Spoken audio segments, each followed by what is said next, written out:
There's a moment that most parents don't notice when it happens. Your child is still there, still living in the same house, still talking, still responding. But something has quietly changed. They no longer come to you with the things that matter, not their worries, not their thoughts, not the parts of their life that feel real to them. And the strange part is nothing obvious caused it. There was no big argument, no clear breaking point, just distance. Subtle, gradual, almost invisible. Until one day you realize you know less about your child than you used to. And that realization doesn't come with noise. It comes with silence, short answers, closed conversations, and a feeling you can't quite explain, like you're present in their life but no longer part of their inner world. And naturally, the mind starts searching for reasons. Are they hiding something? Are they going through something? Did I miss something? But here's something important.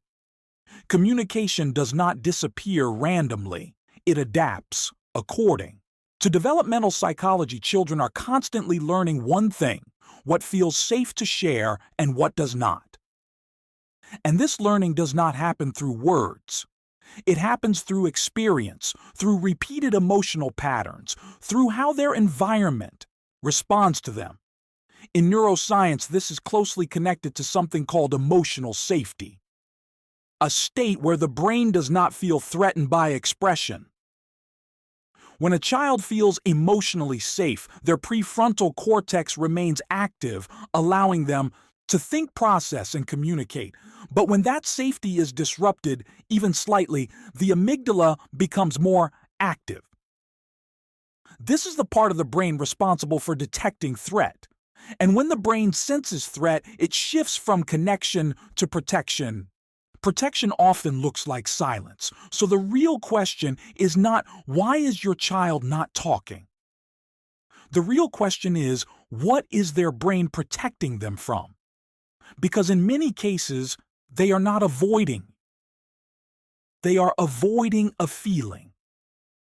The feeling of being misunderstood. The feeling of being corrected too quickly. The feeling that their emotions are being evaluated.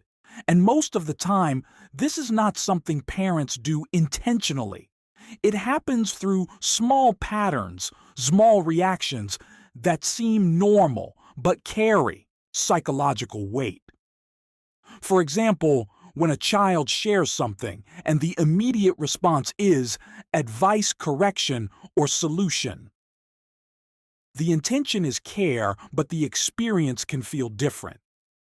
Because before a child is ready for solutions, they are seeking validation. Research in emotional development shows that children regulate their emotions through co-regulation, meaning they need to feel understood first before they can process anything else. But when validation is skipped and the conversation moves directly into fixing, the brain interprets this as my feelings are not fully accepted. And over time, the child adapts. They begin to filter what they share, reducing emotional depth to avoid that discomfort. Another common pattern is questioning. Parents ask questions to understand, but to a child, too many questions can feel like pressure, like they are being examined instead of heard. And when questions carry even a slight tone of judgment, the brain again moves toward protection. There is also something more subtle: emotional reaction. When a child shares something vulnerable and the parent reacts with shock, anger, or disappointment, even briefly, the brain records that moment. Neuroscience shows that emotionally intense reactions are stored strongly in memory, especially in developing brains. Even one strong reaction can shape future behavior. Not because the child is dramatic, but because their brain is learning patterns. If expression leads to discomfort, Silence becomes safer over time. This creates a shift communication, becomes surface level, predictable, controlled, and the deeper parts remain internal. This is often where parents begin to feel distance. But from the child's perspective, this is not distance. This is adaptation. Another important factor comes from modern research on adolescence. During this stage, the brain becomes highly sensitive to social evaluation. This means children are more aware of how they are being perceived and more affected by it. So even neutral responses can sometimes feel amplified.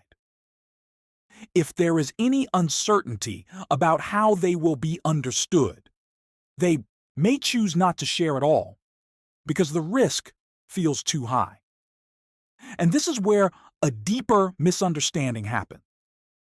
Parents often interpret silence as disinterest, disrespect, or secrecy, but psychologically, it is often self-protection, and this has long-term effects. When children do not feel safe expressing themselves, they begin to internalize, they process emotions alone, they overthink, they suppress, and over time, this can affect confidence, decision-making, emotional regulation. Research shows that lack of open emotional communication is linked to higher levels of anxiety and difficulty forming secure relationships. Later in life, not because the child is weak, but because they were not given enough space to safely process their internal world. So what can be done? The answer is not. Control that is not forcing conversations. It is not increasing pressure. The answer is changing the environment, because communication is not something you demand. It is something that emerges.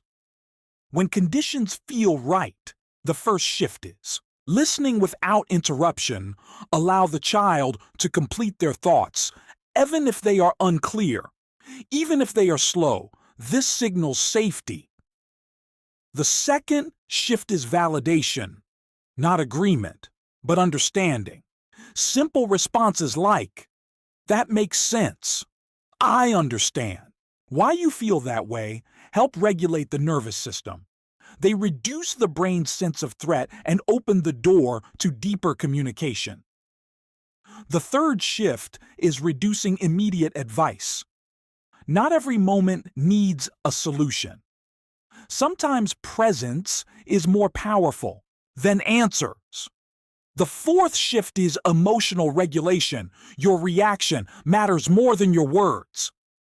Staying calm, even when something is unexpected, teaches the brain this space is safe. And the fifth shift is timing. Children often open up in low-pressure environments while driving, walking, or doing something side by side, not during direct conversations, because pressure reduces openness.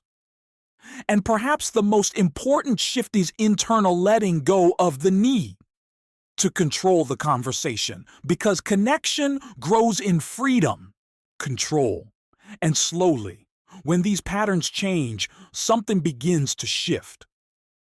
The child may not open up immediately, but the environment changes, the pressure reduces, the safety increases, and over time, the brain updates its model. It learns, this is safe again. Communication returns, not forced, but naturally. So if your child is quiet, it does not mean you have lost them. It may simply mean they are protecting something, and protection can change when the environment changes. Because at the core of it, your child does not need perfect answers.